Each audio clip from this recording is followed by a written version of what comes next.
All right, one of the best ways to show your love on Valentine's is to share a romantic evening with good food and strong drink. Lucky for us, that's the motto at Henry's Majestic, and General Manager Rodilio is showing us what to expect on her Valentine's menu. You may recognize her from tell me the Hell's Kitchen. Yes, duh. Yep. And I watched you several weeks in a row, and I was rooting you on. And since then, this show's over, and you finished top 5. Yep, top 5. Yep, show is finished airing. Congratulations. Thanks. Yeah, it was a great experience. It's also great to be back in real life now again. You know, just cooking and what's reality TV like?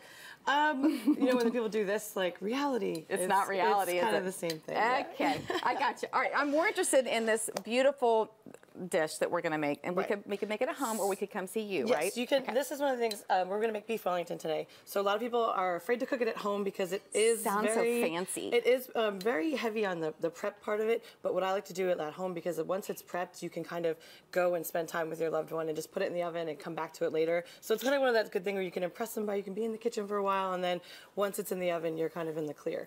So first thing we're going to do is we're going to sear our beef real quick. So we're going to use a filet. That is gorgeous. You know, I mean, this is just a great filet mignon. Yep, we're going to do a little bit of salt and pepper. Get the good stuff, right? Don't go cheap. Yeah, I mean, it all starts with the ingredients. So anywhere that you can get grass-fed or anywhere that you can get really lean cuts of meat, you're going to want to start there. Pretty. It's so lean. Yeah, it's very pretty. Okay, so we're going to braise it. We're going to do a quick sear on it. Wait, where's the heat? Oh, man. Where'd that heat go? It's hot enough. We're going to do it quick. Hello. All right. Hello, heat. Well, good thing the oil is hot enough. We can just kind of braise it. We're going to pretend? Yeah. Okay. It'll be okay. We locked it. Okay, so, I'll unlock it. Okay, keep going, and I'm going to try to help you. Well, then what we're going to do, I'm going to have you do this part. We're going to put that to rest right there. So you're going to grab your mushrooms. Mushrooms. Now, these are interesting. What are these? These are going to be on a top for garnish. So we also did some duxelle here. So this is going to go. No, you're fine. They're the same. Okay. So you're going to do is you're going to spread these right on top there. Okay, tell everybody what this is first. This is really thinly sliced pancetta. Okay. A lot of people use prosciutto di Parma or some type of ham. I like using the pancetta because it's a little more peppery. It's got a little more flavor to it. Okay. So we're going to spread that all. And you lay it all out, right? Okay. Then we're going to brush our steak with our mustard right there. Okay, now what kind of mustard is this? I like using whole grain. You're really just using it for any type of spice. Like you can replace this with horseradish. You can use like fig spread. You can kind of, you know, get creative with it and do whatever you... Do you brush it on all sides? Yeah, we can do it on all sides. Okay, pretty.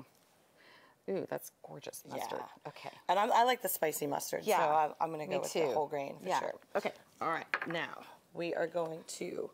put it right here. So you need this saran to kind of help you guide the whole thing. Yeah, you always want to start with the saran on the bottom. Okay. Thank you. Yes, ma'am. Yes, yes, chef. Yes, chef. You learn quick. Yes. All right. So now what we're going to do is we're going to get this wrapped up nice and tight. That's easy. Okay. Yeah. Nice and tight. So you're just using the saran wrap to kind of help you guide. Yeah, you don't want to get the saran wrap in the middle there. As you're moving along. I'm pretty sure it's not going to taste good. No, it's okay. So now that we're all in there. Okay. We're just going to give it a quick twist on either side. Yes. To kind of cement it, make it nice little one big package. Do you want to tighten that up? So from both sides. Okay. I'll grab our pastry. There we go. So this is Look, if you do this, you get it really tight. However you can get it. That's my tip to you. Thank You're you. welcome. I appreciate that. Are you going to charge me for that?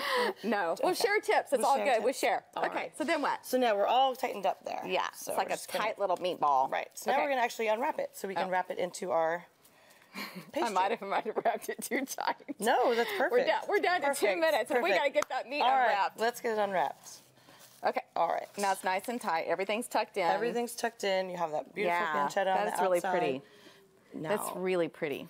Now we're going to do almost the exact same thing with the pastry. Okay. And what kind of pastry is this? You can get puff pastry at any store. You can make your own dough. If you're comfortable baking, it really just depends on how comfortable you are baking. I'm buying the puff pastry in the box. That's the way to go. I know exactly where to get it. We're going to trim off any of our excess.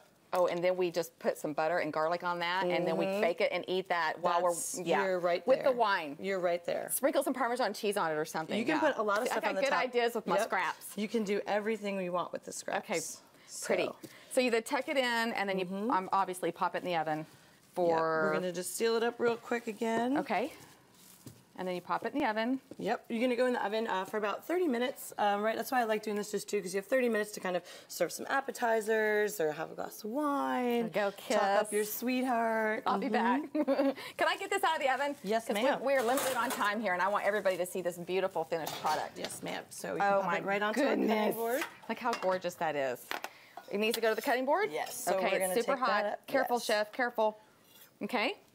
And then So- do you have to cut it? Or is this for 2 or for 1? This is about for 2. Okay. You don't have to. I like to not cut it, but some people do just to check the temperature on the inside. Mm-hmm. So we can give it a little.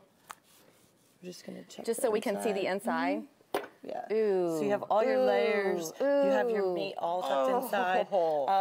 God, that's gorgeous. Yeah, and then you can serve it with your favorite mashed potatoes. You can serve it with your favorite wilted greens. Yeah, I and like right doing here it- you've got kale. I like doing it with our I'm grilled searching kale. for a fork. I'm like, surely to goodness there's a fork in this place. I just want to taste one little bit right there, the inside, and that crust has got to be the best. Someone say beef Wellington. My lady. What a beautiful romantic dinner for 2. Oh my gosh. Or 3. Oh, that's good. We'll welcome you to the club. That is fantastic. And then, of course, you have some meatballs right there. Your menu is fantastic, and I cannot Thank wait. you, You're thank opening you. for lunch soon, right? We are. We're opening for lunch February 17th. Okay, but- so that'll be interesting. Valentine's is around the corner, so you better hurry up, make your Valentine's Day reservations as spots are filling up fast. Call 469-893-9400 or book online with Open Table to secure a table at Henry's Majestic for your special night. You can also watch this back on our website so you can figure out how to make it yourself. Up next, we're checking out some amazing jewelry with a skyline in mind. Stick around. We'll be right back.